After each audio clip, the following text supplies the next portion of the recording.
So guys, recently we woke up to the news that these terror guys kidnapped a brigadier general of the Nigerian army and also unalived some military men. Even Premium Times confirmed the news, like you can see here. It says ISWAP ambushes Nigerian military convoy, reportedly kidnapped general, kills soldiers. So guys, this is recently, but guess what? The Nigerian army tried to debunk this news, and today there is an update to this particular news. Let's take a look at what Nigerians are saying.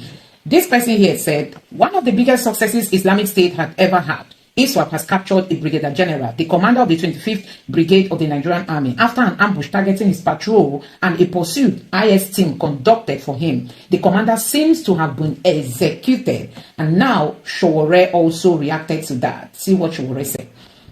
25 schoolgirls have been abducted by terrorists in Kebbi, yet the president's official bad press statement of the day is a casual greeting to a seasoned banker. The Inspector General of Police has not uttered a single word.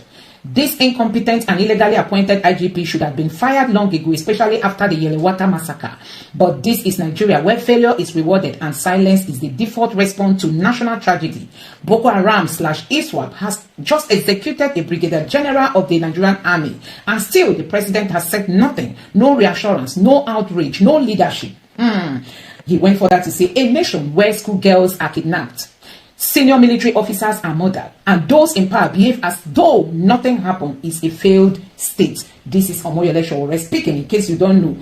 These terror guys raided a secondary school in Kebbi State and carted away 25 school girls. And they also pied the principal, the vice principal of the school. So guys, now this headline here is, I think, a northern headline, a northern Twitter handle that covers insecurity, and it says, correction, General Uba, Brigadier Commander of Damboa, has been confirmed killed by ISWAP terrorists. Before his unfortunate capture, the Brigadier Commander made this video we shared stating that he was okay. Unfortunately, after several hours, lost orientation within the forest, the troops, both ground and air, made several efforts to rescue the commander, who told them he was on his way to return to his base. He was unfortunately recaptured by the terrorists after viral report of his abduction went viral.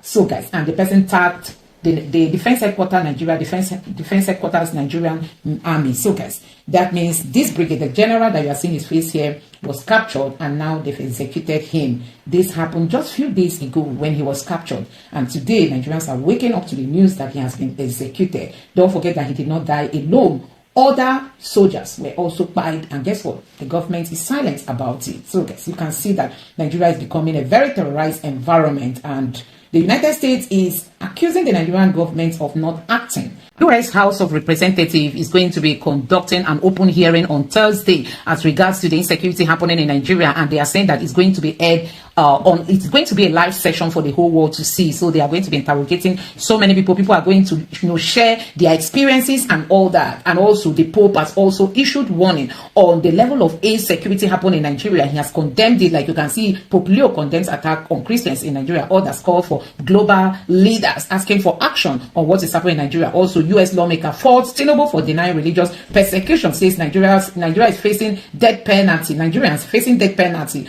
over blasphemy against Islam. So guys, a whole lot on the head of Tinubu, and still the government is behaving as if these things are not real. So guys, you can see that these terror guys went to a secondary school and kidnapped 25 girls, school girls, just like the Chibok attack. So guys, let me quickly take you through some of the reactions coming from Nigerians. So the Nigerian police has finally reacted to the abduction of the school girls. This is what the Nigerian police put out on the Twitter space. It says, police tactical unit, military personnel and vigilantes have been deployed for search and rescue operation of the kidnapped students of the government girls comprehensive secondary school, MAGA. That is the one in Kebbi State. And they further wrote and said, on the 17th of November 2025 at about 0400 hours, information received revealed that a gang of armed bandits with sophisticated weapons shooting sporadically stormed the government girls comprehensive secondary school, MAGA, Danko district of Kebbi State. The police tactical unit deployed in the school engaged them into a gun duel. Unfortunately, the suspected bandit had already scaled through the fence of the school and abducted 25 students from their hostel to unknown destination. Similarly, one Hassan Makuku was shot dead, while Ali Shehu M sustained injury in his right hand. This is coming from the Nigerian police, meaning that the girls are nowhere to be found yet because the terrorists succeeded in taking them out before the police responded. This is the same thing that happened to Chibok girls. Now, see more reactions coming. This person says, it is heartbreaking reflection of how deeply our nation has collapsed. 25 innocent school girls dragged into the hands of terrorists, yet the presidency remains mute, offering greeting to a seasoned banker while families drown in fear. The IGP, whose appointment has not only delivered consistent failure, cannot address the nation, not after Yelewata, not now. Silence has become the official language of our security architecture, and now Boko Haram Iswal has executed a brigadier general of the Nigerian army, a whole general. Still, not a single word from the commander-in-chief, no condemnation, no reassurance, no national address, nothing. So guys, let me end it there, but you can see this message has been passed. You can see how Nigerians are raging in anger because these girls are in the bush now, and a brigadier general alongside other military men were pied and nothing is being said. Now, let me take you through this last reaction before we get into the videos we've got for you. Now, this one says, and it's a Christian school. What's this thing with girls' schools? I really don't understand why people that claim to be serving Allah be so enticed going after women, especially young girls. Where is Bashir Ahmed and his cohort that are claiming otherwise? Shame on this government. And this person said, this is beyond tragic. It's a national disgrace. School girls abducted, soldiers killed, and yet the presidency and IGP remain silent. Leadership isn't measured in greetings or press statement. It's shown in action, protection, and accountability. Nigeria deserves better. So guys, these are Nigerians pouring out their rage, their anger over the silence of our government, even after this kind of things happened in the country. Now, take a look at this video and let me know your honest reaction in the comment section below. Please don't forget to subscribe and turn on the bell notification. Now, take a look. And at the end of the day, there was this peace, whatever. At the end of what happened, did it not continue? In fact, the killings then were not one tenth of what is going on now. And what I declared a state of emergency at that point. All this thing that Tinubu is just trying to, shift the blame or postpone the evil day. They will come back. Moses, as long as these people are here, they will come back. Except you stamp them out completely. Especially these people that are living in Benue and Plateau village, dislodge them. All these miseries and whatever, it is a no-no for me, because they don't want this type of thing. You don't treat this type of thing, this type of problem with kid gloves. No, they don't listen to such things. Exterminate them. Have you seen America negotiating with the terrorists anywhere? No, tell me. Have you seen America sending enemies to terrorists? Please, we want peace in Nigeria, one peace in Africa, in America. You don't do that. It shows that you're a weak government. For terrorists to reduce you to a situation where that you will sit on the table and be talking peace with them, it means you're a weak government. And any government that is weak as such is not what it saw, because after God, it is government when it comes to coercive power. So why are you treating these people with people? Knowing fully well that this measure you want will not work. It has never worked. How many peace meetings have we had, Mr. Moses? Please, from Buhari to Obasanjo, look at Obasanjo. How many peace meetings? Because you have not, put your foot down and say, no, these people, it is either you leave Nigeria or I leave Nigeria for you. Just do it and see the result. That's what Ghana did. Is that not true? When Mahama came the first time in Ghana, he drew a line. He said, I dare you to cross it. The IGP in Ghana came out and said, come, can you shoot more than us? The court ruled against them. Overnight, they ran out of Ghana. Why is it that we know nobody wants to solve it, Mr. Moses? Tell me. Apart from knowing our problems and not trying to solve it, I think the government also compounds the problem, by their actions and their inactions. The same government, the same president, the same government that is sending emissaries to Plateau State. What are the emissaries going to do? The emissaries are going to meet Christians and Muslims. The government turns around to say there is no Christian genocide. So why don't you just meet the Plateau community? Why do you have to segregate them? You are meeting Christians and you say you want to create interfaith harmony. So it looks like there is interfaith disharmony in Plateau State. You are inviting yourself. You are just telling us that, look, there is Christian genocide. Mr. Okoro, to add to what you are saying, the people you are going to interface with, they are in IDP camps. And other people are in their homes. We had the first lady, the president's wife, dole out 1 billion naira to give to people in IDP camps. Why don't you ask the people that are occupying their homes to leave their homes? These are things that even. Assuming you have been in the ID camp for like 3, 4, 5 years, does it look like you can no longer identify your home if they take you back? Can you imagine? No, you can. This is a native land where you have lived for probably 20, 30, 40 years. And so you know, the government, we just play the ostrich. You know, we hide our head in the sand. It's very annoying. Very annoying. Seriously, these are things that will cause war in a country. But we Christians, we have been so quiet, so peaceful, and they are taking it for granted. How do you drive me away from my family home, ancestral home, and then occupy it, and I'm living in IDP camp, and you want me to be happy in such a country? No, tell me. Anybody that is trying to, pamper this, water it down, may you also go and live in IDP camp. If you like it, may it be your portion. And we are talking of a serious matter here. You do know that those people in IDP camp, that they have no hope of tomorrow. The children are not going to school. Nothing. And a lot over 200 children have been given birth there. 200. What is the future of those children? Do you see how we create problem? They are not doing anything. What would they do? What would they do? The question is there a Christian genocide going on? And there is no debate on that. So now, in fact, just yesterday, I saw I will not use harsh words on him, but he deserves the harshest words. The African Union chairperson, Yusuf, he went all the way to the United Nations and was talking nonsense about the Christian genocide going on in Nigeria, that there was no genocide. This is a character who, as chair of the AU, has not bothered to comment on the Darfur genocide, which has been on for more than 20 years.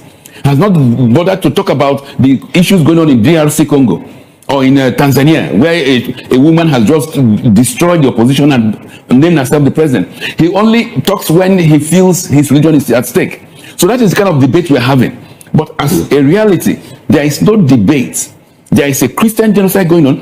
If over 50,000 Christians have been killed, and these are documented, it's not hearsay.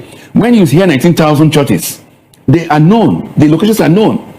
It is preposterous when you have people like Adeboye of the RCCG suddenly saying he cannot make comments when even his own church has suffered it.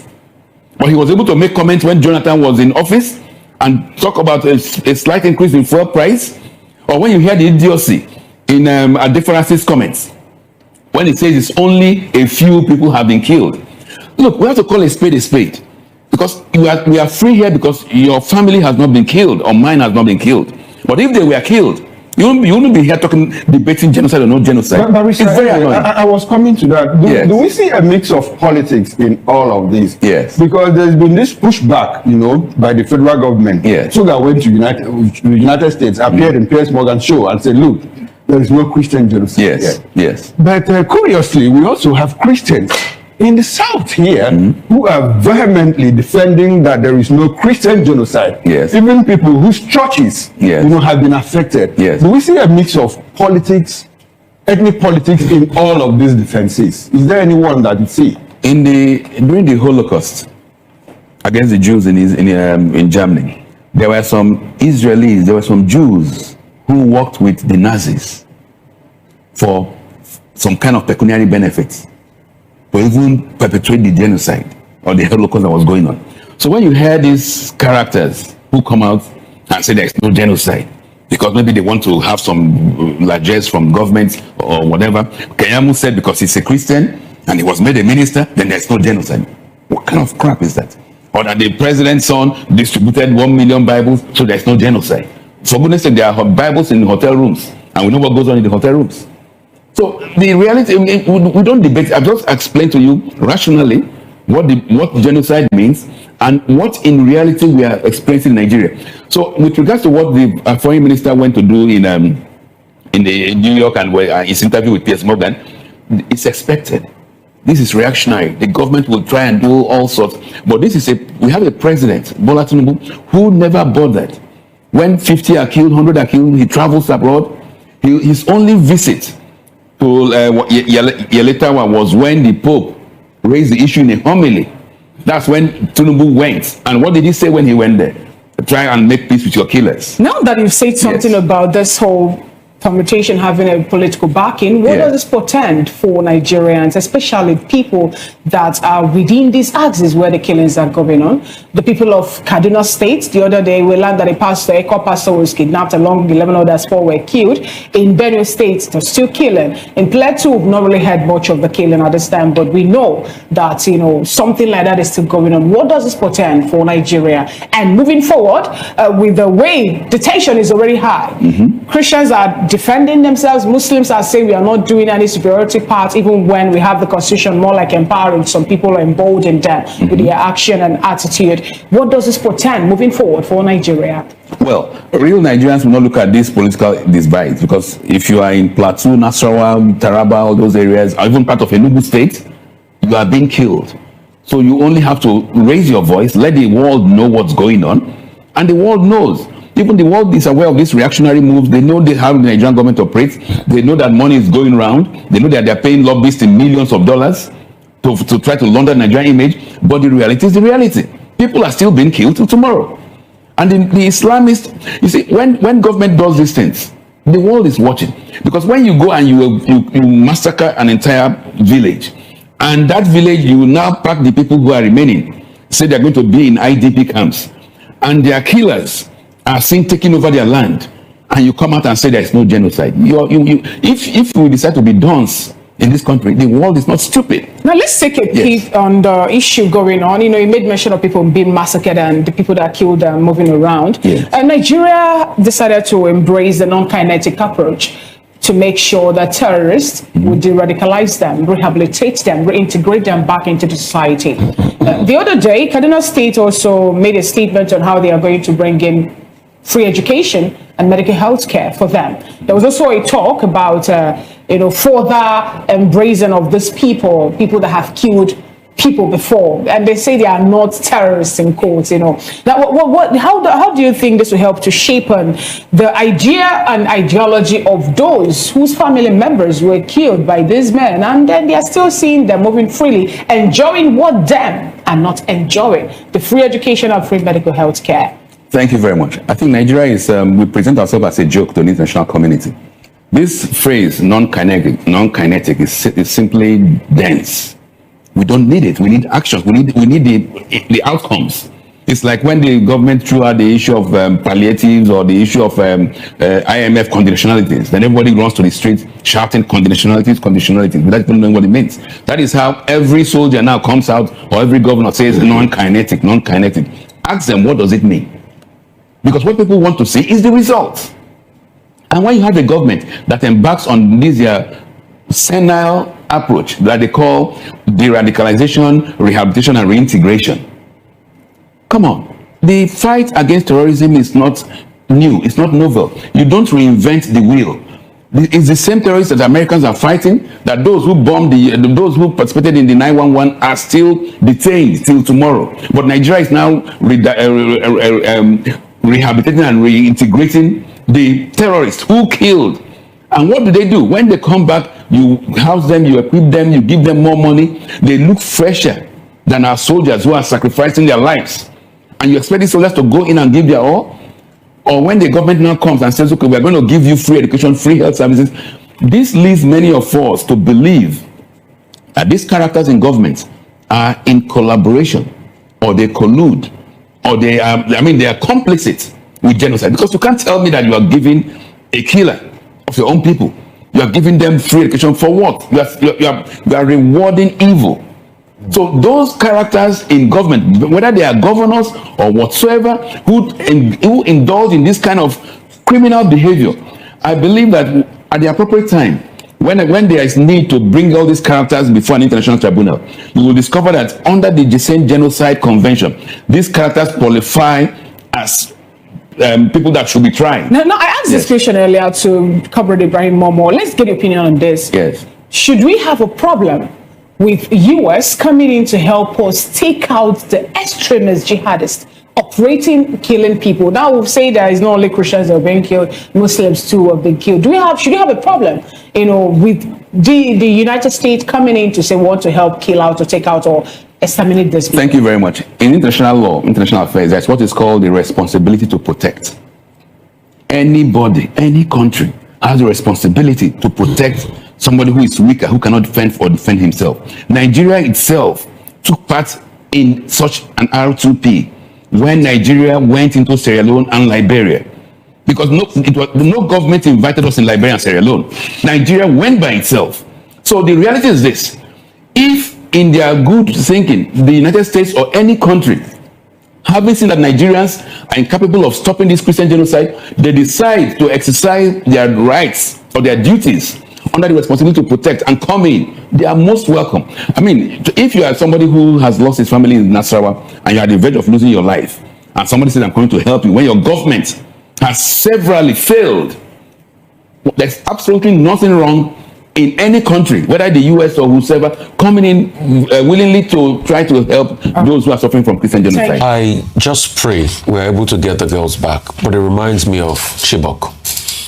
It reminds me of Dapchi. God knows where Leah Sharibu is. But you see, the painful thing is that those that advocated for Leah Sharibu are the ones with the talking points today against Christian genocide. You can see how people become hypocritical and they use the plight of people for their own political benefits in this country. And may God visit them. May God visit their conscience and ask them questions. I think this move by the federal government is misplaced. And I see that. You see, I just want to make a correction. What I said that the last time I was here was that genocide does not need to happen to millions of people killed before you refer to it as genocide. Okay.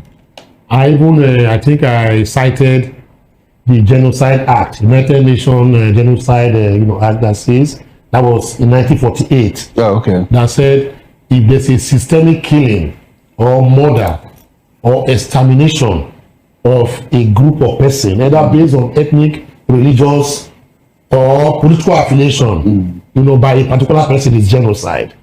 In Yugoslavia, you saw what happened in Yugoslavia. Okay. In Rwanda, you saw what happened in Rwanda, where the Hutus and Tutsis were against each other, whatever.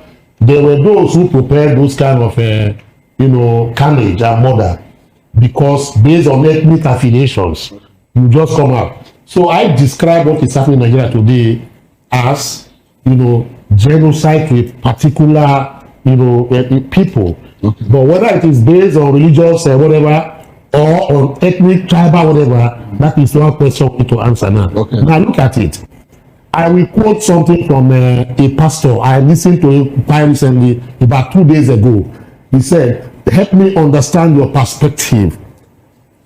God is not a Christian. If God is a Christian, who answers the prayers of the Muslims? If Christianity is the only way, heaven will be empty. He went further to say, God is the Father and the creator of those who founded religion.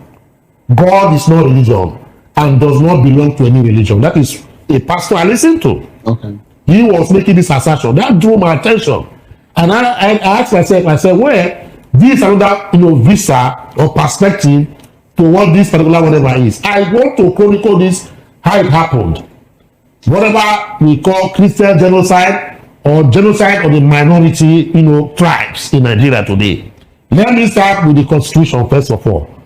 Your 1999 Constitution has created room or maybe division that can, accentuate genocide. If, for instance, the name of Christ Jesus is never mentioned in your Constitution, but the name of Muhammad is mentioned. 2, if, for instance, the name of your faith, Christianity, is never mentioned in your Constitution, but the name Islam is mentioned in your Constitution.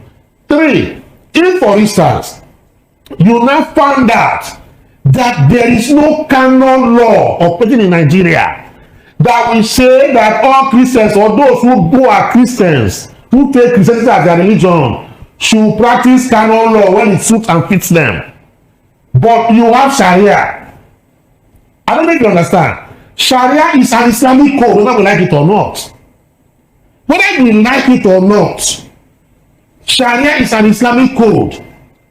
to the extent that your constitution says that the House of Assembly of the state that want to practice Sharia can even make laws that will guide how Sharia should be operated. Okay, but now you look at him okay. In all these things that you have mentioned yes. You know, about the constitution, Yes. can you tell us how this supports the killings of Christians or the killings of Nigerians?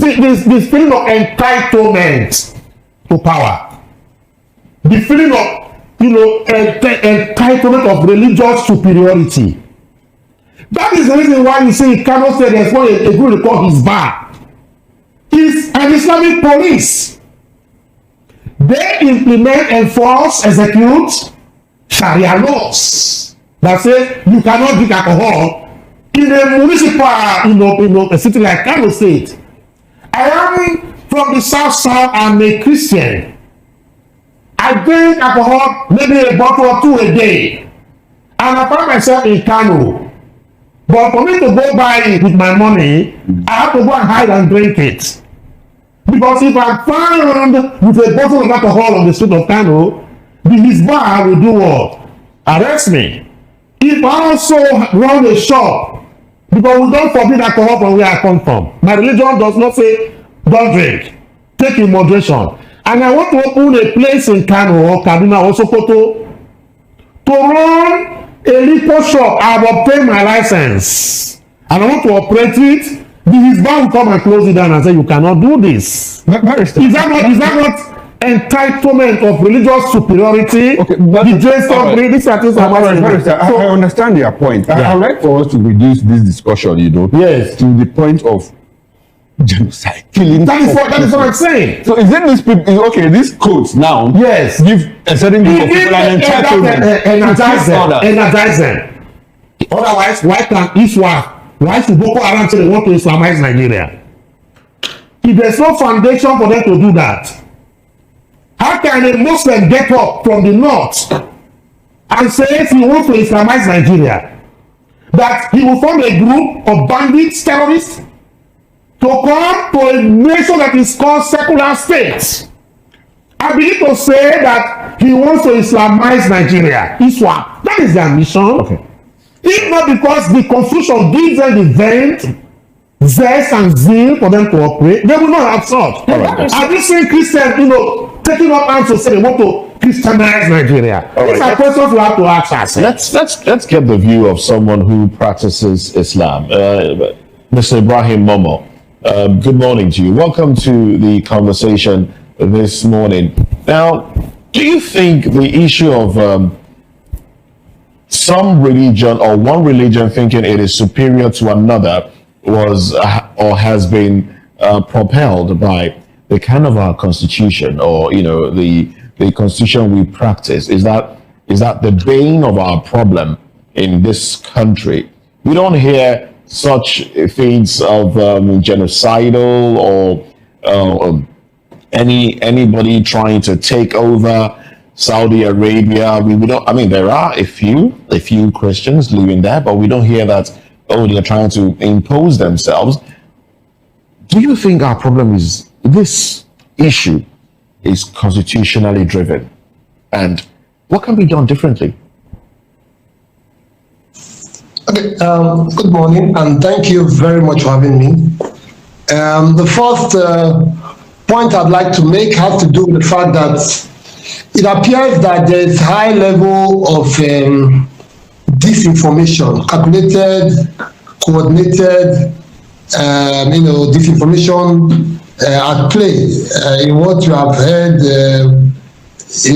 being said, including what you have heard right there in the studio. And it's not a statement of ignorance; it is calculated. The disinformation campaign is a calculated one. I don't agree that it is ignorance as in display, because when you hear educated people talk, sometimes it shows, intent. Do you disagree? What is your position? Let me make the point. Why do I say that? It's because when you ask the question around, is it a matter of religious superiority that the Constitution confers, and it's allowing, if you may, or enabling the criminality that is ongoing. There are two things you have said correctly. One, there are criminals, there are people, individuals who don't have the authority of the state, who have perpetrated crimes, including killings. That's the correct statement to make. If that's constitutionally enabled, a criminal, that's one. If those criminals, were they empowered by the constitution to do what they have done? Also in that same vein, are these the only religiously motivated criminal killings and other criminal conducts? When you don't see those individuals in court and we don't see them in the prison, some people will still allude. The guys do not see them. That's what you're saying. Should I recount those incidents for you? How can the journalists not see them? It's not possible. It's not possible. That's on the issue of. I agree that there are criminals who claim the use of religion, including the Muslim religion, the Christian religion, whatever religion they choose, to commit heinous crimes, including murder. These crimes are criminally, these crimes should be prosecuted for what they are. But to use it as a bait or as an excuse to want to, smear, malign Muslims and then Islamic religion, it doesn't make any sense to me. God a Muslim. Okay. I do not support those criminal conducts. Okay. My religion and Nigerian constitution does not enable those criminal conducts. So should we have a case? Now you've made that point, and I appreciate that too. So should Nigeria have a problem? Should he have a problem when the president of US said that he wants to come in to help take out the extremist jihadists that have ended up killing both Christians and Muslims in Nigeria? Should we have a problem with such? They didn't say they are coming in to kill Muslims. They said they are coming in to take out extremist jihadists operating freely on the soil of Nigeria. Should Nigeria have a problem with such team or such help coming to us? One of the beauty about VOP TV, one of the beauty, with all due respect, why I'm always very willing and able to feature on the program, is the quality of its anchor. I say that not patronizingly. I say that because in the way you have asked your question, a lot of Nigerians don't think at that level. Should we have an issue? In the way you have asked, I'm just trying to recount your question before I respond. Should we have an issue with the US designation of Nigeria as a country of particular concern, on the basis of which it is willing, if it intends to or wants to come in to assist to take out these criminals, the jihadists, as you have, extremist jihadists, in the way you have used. So, should we have any issue with that? The answer is absolutely no. Yes, in international law, it will amount to an infringement of a country's sovereignty, for one state to want to, directly intervene in the internal affairs of another state. That is, yes, international law, yes. But is there a foundation, is there a basis for the statements? In fact, for me, I applauded and deplored Trump. I applauded him because his commentary, his statements on Truth Social about the criminality going on in Nigeria, even though he proposed it in a way that enables a single narrative, a false narrative, it mainstreams the challenges Nigeria has been facing. So I applauded it because what is the duty of government? What's the business of government?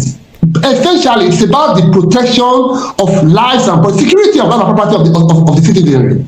That is the basic duty of government. Now, what people have now called, in my opinion, firstly, a Christian genocide, is to amplify the security challenges that Nigeria has been facing. And I applaud Trump for it. But to now make the false claim that it's a Christian genocide, and you see, when you allow a lie to slide for too long, it can be taken as fact, unchallenged, can be taken as fact. We know, we are Nigerians, we live in this country, even the bigots, those who are religious extremists from both the Muslim and the Christian faith, Those bigots, those are the bigots who take things to the extremes, also know that this is not religiously based, even though Christians know, Muslims know. Because the majority of the victims, the hotbed where this criminality is going on is Muslim-dominated areas. The majority of the victims are Muslims.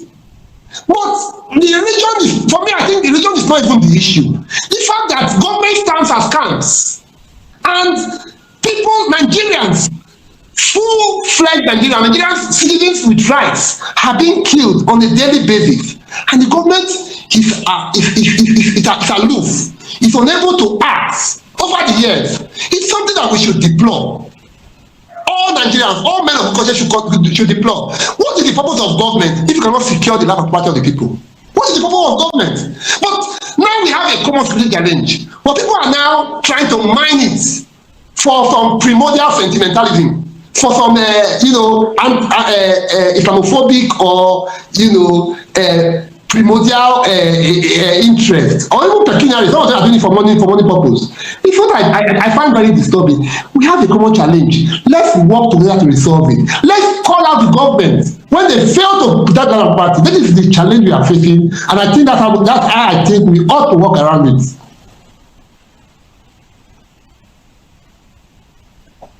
Thank you. Well, let's bring it back to the studio now. Barrister Asim, yes. You want to, well, before we take your reaction to his statement, we have Mr. Ezeluche Esquire with us in the building. Good to have you with us. Thank you very much for the invite. All right then. I want to say, with due respect to my brother over there, the lecturer, that I stand by my own take.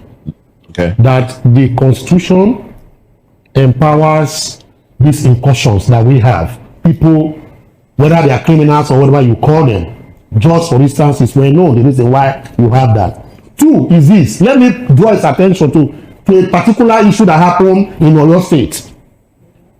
11 January of this year, because of the empowerment given to some of these people by the Constitution, the Supreme Council for Sharia proposed, the bringing Sharia to be a system of legislation in Oyo State. They were supposed to launch that particular, on the 11th of January 2025 this year. If not because the Constitution gave them that vent, do you think that they will have that temerity? What specifically does the Constitution Section 277, Section 277, 275, even 262. You have all these sections there. If you go to 260, you see the creation of Sharia court of appeal. Now, if these people see this happen, then they believe that if the Constitution can give such to a religious, group, they believe that they have that particular, powers for them to now run shroud over the rest of the other people of Christian faith, as this may be. I am not preaching that to say that what has happened is because they are going against, but the Constitution gives them the power to do that. If the Constitution, for instance, can mention 95 times the issue of Sharia, and there is no place, zero place in the Constitution where the issue of canon law was not mentioned, how be it? Even President Buhari in 2014, when he was interviewed, you know what he said? People can still go back and fact check me. He said that the issue of Sharia has come to stay because the Constitution gives the Muslims the powers to practice Sharia in Nigeria, and that God willing, that is what is going to happen until it is reversed by the Constitution. That is Buhari taking care of this. People have argued, like myself, to say that you cannot have, that section 277 that talks about Sharia creation TC, where you have section 10 of the 1999 Constitution say that Nigeria is a secular state, as the case may be. Otherwise, if not because the powers given to them by this Constitution, why do you have the Hizbah in Sokoto, in Kaduna, in Kano, that will destroy truckloads of alcohol based on the fact that Islam or whatever forbid it in a state where you say it's a secular state? I was discussing one of my Muslim brothers. He said that under Section 38, he has the right to the religion of his faith. That the same Constitution grants him the right under Section 38 to belong to the religion of his choice. Barrister Adams. You understand the point? Yes. So it's something that bothers me. All right, Barrister Adams. And until this particular area is, maybe amended, it will continue to energize. Okay, but this Islamist. I want to ask you a question. We understand all, that you have said about the Constitution giving vent, That's right. some kind of push to energizing them. I'll ask you now, Hizbah, people that implement Sharia and Hizbah, they don't do it under a war situation, right? Is there any part of the Constitution that says that the government shouldn't fight terrorists, who, by the way, coincidentally happen to be Muslims? There is no section from this of 2B is very clear. It is very clear by the wordings and couching of that particular section that says that security and welfare. He never said welfare and security. He mentioned security first. That is the reason why you are in government. So if you are a governor, local government chairman, president, if you are sworn in today, the main thing you have to do is to fight security first of all. Make sure there is security of lives and properties and jobs, etc. Then you now go to welfare.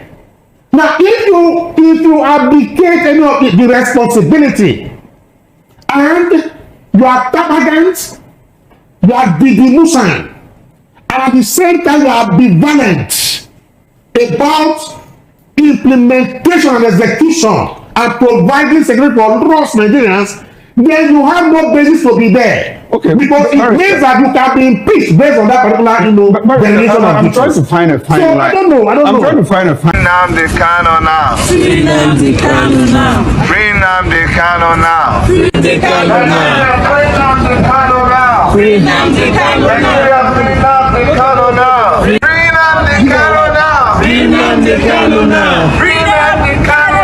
Free Nnamdi Kanu.